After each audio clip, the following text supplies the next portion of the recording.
Welcome back. I'm Brent Meredith. Since 1991, the Gay and Lesbian Victory Fund has worked to change the face of American politics by increasing the number of openly LGBT officials at all levels of government.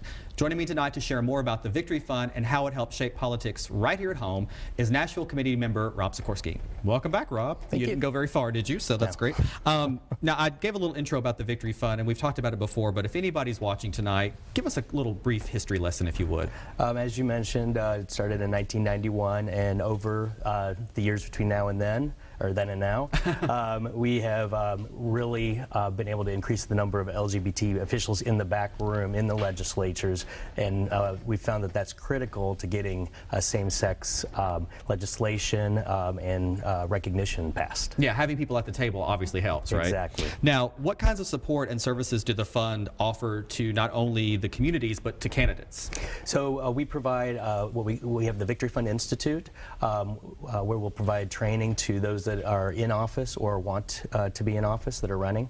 That occurs a couple times a year, and then during election cycles we'll send interns out to help on the ground, just basically anything we can do to either raise money for the campaign or help with the process behind it. So really from start to finish, or even if you're unsure if you want to start, you guys can sort of help. Yes, cool. Absolutely. Now, how can a candidate, a candidate's contacted you guys, they're already running, and they're looking for your endorsement. It's not necessarily something you just stamp, correct? How do they go about getting that? Yes, correct. And we had two candidates recently that reached out to us and went through the process. Paula Foster with District 8, and Nancy Van Rees for District 17, and Nancy Van Rees for District 8. So they fill out an application, provide information, then there's an interview process, and then the Victory Fund campaign board then reviews all of that and decides whether to endorse or not, and in both of those situations they were endorsed. And here in Nashville we have 5 of us, myself, Pam Wheeler, Joe Birchfield, Jeremy Davis, and Paul Hoffman that are on the board. And so you guys make sure then before the endorsement is given that they sort of meet the correct criteria, and obviously they don't necessarily have to be LGBT, they just have to support the community, is that correct? No, they have to be an open LGBT person. Okay. And they have to show that they are viable. Fantastic. In order to get endorsed, yes. Excellent. I like that term viable, so that makes sure that, Now let's focus on home a little bit. Tell me about the upcoming fundraiser we've mentioned a couple of times. I love the name, Bubbles and Biscuits. It makes me hungry, actually. It's actually happening this month, correct? Yes, and it's a continuation of our Victory Fund brunch that we've had for the past several years. It's a little bit leaner and meaner. We're doing it at Acme this year on September 20th. Cool. It'll be from noon to 2. So we're shortening down a little bit some of the speaking components, and we're throwing in some live entertainment and some entertainment after the fact.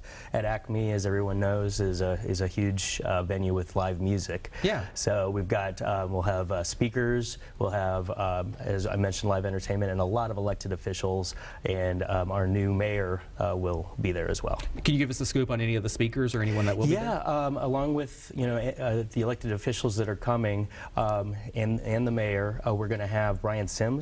He is on the Pennsylvania House of Representatives. He's the first open LGBT member of the state house in Pennsylvania. So he's quite a motivational character. People love him. Aisha will be here, Aisha Moody Mills. Okay. She's our current president. She took over for Chuck Wolf, who left last year. Sure. And of course attendance, there is an entry fee and a ticket, which of course that money, could you tell us how much it is and how that goes to work? It's $150. You get on the website and please buy your tickets. And that money will go towards the training of officials, as we mentioned, supporting local officials right now.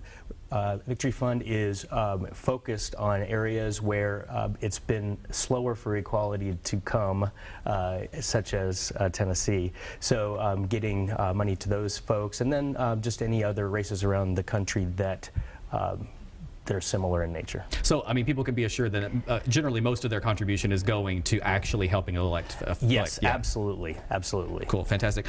So, in addition to sort of, giving money, because oftentimes we may have someone watching or folks may not have the means by which to attend, they might want to volunteer or provide their help in some other ways. How else can someone get involved if they maybe, can't afford to go to the fundraiser? Yeah, we are taking volunteers. Oh, okay. You can either reach out through the website or the Facebook page. We have a Facebook page running. Yeah. Or any of the 5 individuals that I've already mentioned, reach out to us, and we'd love to get you involved with the event and after the event, future things. Okay, so could someone actually work on a campaign, or is it really more of... We will get you involved wherever we can. Okay, basically. Cool. So what's coming up next, though? So we've got the brunch, and we know what's happening here. What's sort of the next turn for you guys?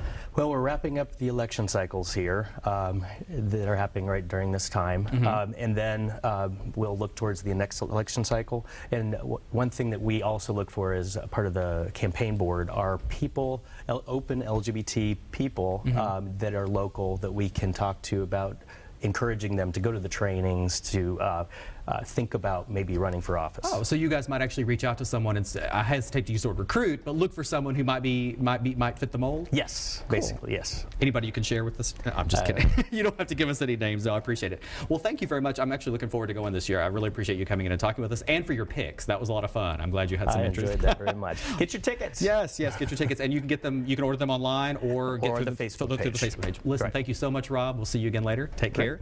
And we'll be right back with the TPAC season preview and this week's entertainment outlook. So please stay with us.